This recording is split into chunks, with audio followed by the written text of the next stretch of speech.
Clear করে বলতে চাই যে আমরা কোনোভাবেই হিন্দু বিদ্বেষী না। কোনো নিয়ম অনুযায়ী কিন্তু নিরস্ত্র মানুষের উপরে গুলি চালানোর নিয়মটা কিন্তু নেই। ভারতীয় যে তথ্য সন্ত্রাসটা তারা হচ্ছে ইন্টারন্যাশনাল মিডিয়াগুলোতে বলতে চাচ্ছে যে হিন্দুরা মাইনরিটিরা অনেক নিপীড়িত, কিন্তু না।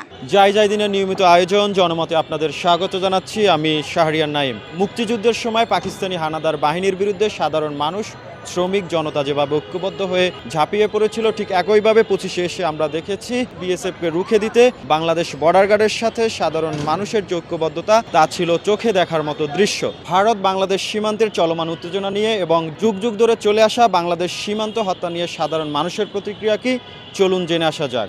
রিসেন্টলি যেটা দেখছি এবং যেটা মূলত ভাইরাল এক কথায় বলে, সেটা দেখা গেছে যে বিজিবির সাথে সহযোগী হিসাবে এলাকার যে মানুষ আছে তারাও আসছে পাশে। দেশপ্রেমের যদি কথাটা বলি, সেখানে স্পেসিফিক কোনো সৈনিকের জন্য দেশপ্রেম না, বা স্পেসিফিক কোনো গোষ্ঠীর জন্য। দেশপ্রেম মোটামুটি বলা যায় সবার জন্য। একটা কৃষক হতে পারে, যে কোনো শ্রমিক বা বিজিবি যেটা বলি না কেন। তো আমরা এর আগেও দেখেছি যে সীমান্তের ব্যাপার নিয়ে ইন্ডিয়ার মধ্যে এবং বাংলাদেশের মধ্যে যে এটা অনেক দিন থেকে আছে, বাট এই ব্যাপারে এরকম করে নতুন করে উদ্দীপনা দেখা যায় না, যেটা রিসেন্টলি দেখা গেছে। তো আমি এই দিকটা বলবো যে হ্যাঁ, 24-এর একটা যে অভ্যুত্থান হলো, এর একটা ইফেক্ট পড়ছে। প্রথমত শ্রমিকরাও যে আমরা উদ্দীপিত হতে পারে আমাদের সীমান্ত রক্ষায়, এই বিষয়টা আমার জাস্ট নজরে আসলো। একদিক দিয়ে চিন্তা করলে হ্যাঁ, তাদের বিরুদ্ধে আমাদের দাঁড়ানো দরকার, যুদ্ধ করা দরকার। আরেক দিক দিয়ে চিন্তা করি যে যেহেতু প্রতিবেশী দেশ, তাদের সাথে একটা সমন্বিতাও রাখা দরকার। তবে সমন্বিতাটা এমন করে রাখা উচিত না যে আমরা তাদের আন্ডারে থাকতেছি, এমনটা না, জাস্ট একটা সমঝোতা। ইতিমধ্যে বাংলাদেশে যেই বর্ডারে যে অশান্তি হচ্ছে, সেটা মূলত হচ্ছে যে ভারতীয় আগ্রাসন। ভারত আমাদেরকে সাহায্য করেছিল, কিন্তু সেই বন্ধুত্বটা যেন হচ্ছে যেন বন্ধুত্ব না হয়। আমরা এই গণ অভ্যুত্থানের মাধ্যমে আমাদের এইটাও আসছে যে আমরা এটাও জানতে পেরেছি যে ভারতীয় আগ্রাসনের মাধ্যমে কিংবা ভারতের মদদে হচ্ছে এই ফ্যাসিবাদ সরকার একটা হচ্ছে বড় আকার ধারণ করেছে, এবং এই আকারটা আমাদের জনগণের উপরে এমনভাবে প্রভাব ফেলছে যে আমরা একটা ভারত বিদ্বেষী একটা রূপ নিয়েছে। কিন্তু আমরা ক্লিয়ার করে বলতে চাই যে আমরা কোনোভাবেই হিন্দু বিদ্বেষী না, এবং ভারতীয় যে তথ্য সন্ত্রাসটা তারা হচ্ছে ইন্টারন্যাশনাল মিডিয়াগুলোতে বলতে চাচ্ছে যে ইন্টারন্যাশনাল আন্তর্জাতিক মানুষগুলোরে বলতে চাচ্ছে যে আমাদের দেশ হচ্ছে হিন্দুরা মাইনরিটিরা অনেক নিপীড়িত, কিন্তু না, আমাদের দেশে এমন কোনো কিছু হয় নাই।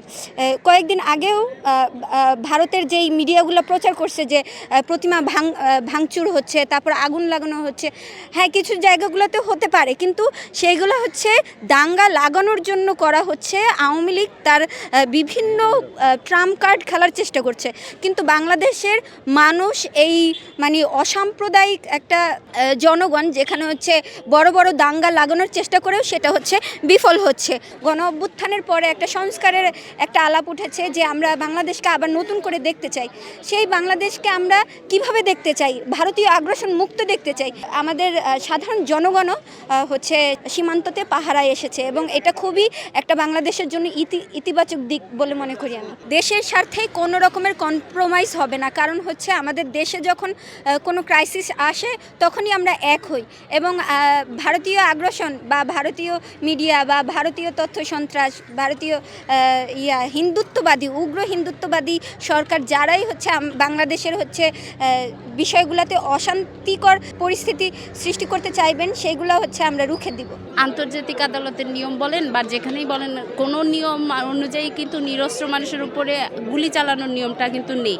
তো সেই ক্ষেত্রে এখানে হচ্ছে কোনো আইনি প্রক্রিয়ার ভেতরে না গিয়ে নিরস্ত্র মানুষকে গুলি করা হচ্ছে।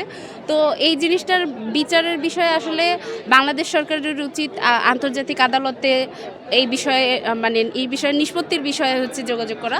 আমরা দেখতে পেয়েছি 2009 সাল বলেন বা তার আগে থেকে বলেন, সীমান্ত হত্যা কিন্তু সবসময় হয়ে আসছে। ইভেন হচ্ছে নতুন ইন্টারিম গভর্নমেন্ট আসার পরেও কিন্তু হচ্ছে সীমান্ত হত্যা এখনও হচ্ছে। তো এই সব বিষয়ে আসলে কূটনৈতিক সমাধানের দিকেই যাওয়া দরকার বলে আমি মনে করি। দেশের প্রশ্ন যখন এসেছে তখন হচ্ছে 71-এও মানুষ হচ্ছে একসাথে হয়েছে, 24-এও মানুষ একসাথে হয়েছে। ব্যাপারটা হচ্ছে একজন সাধারণ মানুষ ওই নিজের ভেতরে ওই তাগিদটা অনুভব করছেন বলে সে ওখানে নেমে যাচ্ছেন। এখন সে তার তাগিদের জায়গা থেকে নেমে গেছে। যারা কর্তৃপক্ষ আছেন তাদের দায়িত্ব হচ্ছে এই তাগিদটাকে সম্মান দিয়ে আরও কূটনৈতিক সমাধানের দিকে ভালোভাবে এগিয়ে যাওয়া।